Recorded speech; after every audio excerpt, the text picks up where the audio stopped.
Hello, I'm the Anime Viewer 66, and welcome to another Halloween Reviews. Today we're going to be taking a look at the manga series, Vampire Knights. Now you may be wondering why I'm talking more about the manga than its anime counterpart. Well, the anime to me is okay, but I still prefer the manga. In all intents and purposes, if you can read it versus watch it, read it, because the story in the anime is sort of long and drawn out and kind of boring, and when you read it, you can read it at your own pace and it's not so slow, I suppose you could say. So with that said, we're going to be taking a look at Vampire Knights, perhaps one of my favorite manga series. The story of Vampire Knights is a pretty simple, straightforward one. Well, at the beginning at least. There is a school known as Cross Academy. They have two different factions, the day class and the night class. You can probably already see where I'm going with this. The day class is full of humans that do not know that right next to them is a group of vicious, bloodthirsty, power-hungry vampires. Okay, that's probably giving them a bit too much credit. To be honest, they're more like Twilight vampires than anything, but they're a bit cooler because they don't sparkle, so there's that. And in between the day and night class, you have Yuki Cross and Zero. Yuki is the adopted daughter of the headmaster of the school, and Zero is sort of the adopted son of the headmaster. Sort of, quotation marks kind of thing. You get the point. They are charged with the duty of making sure that the humans and vampires do not come in contact with each other. And this is where the first problem of the story comes from. Okay, these two groups, the vampires and the humans, are never supposed to come in contact with each other to a certain degree. Like, they can see each other between classes where the guard is making sure that no one is intermingling or whatever. You have my point.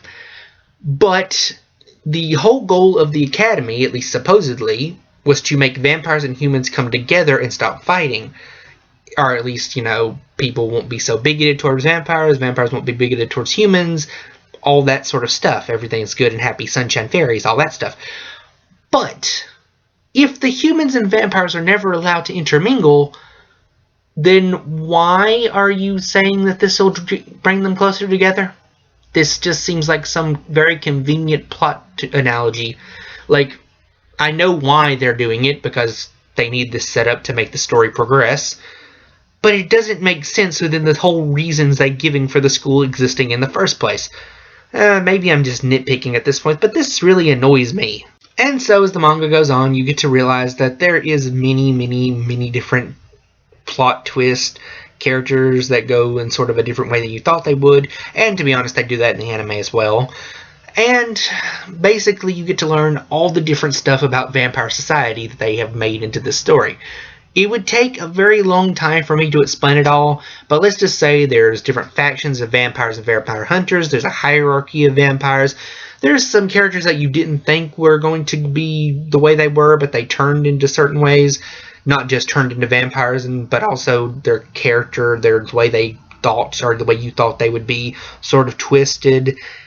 And also, although I don't want to give away too many spoilers about the series, I will go ahead and say this.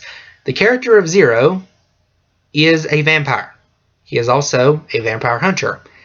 He is what he hates the most. Basically think Eren Yeager, just not as cool as Eren. And so, at the end of the day, I would say that if you enjoy your vampires more bloody and vicious, then this probably isn't the manga for you. But if you prefer your vampires more suave and debonair, this will probably be more to your liking. Basically, if you like Twilight, you'll like this manga pretty well, and probably its anime as well. Though I would suggest if you watch the anime, you probably should read the manga before you watch the anime, because the manga has a better pacing, like I said before. Alright, I give this anime 3.5 stars out of 5.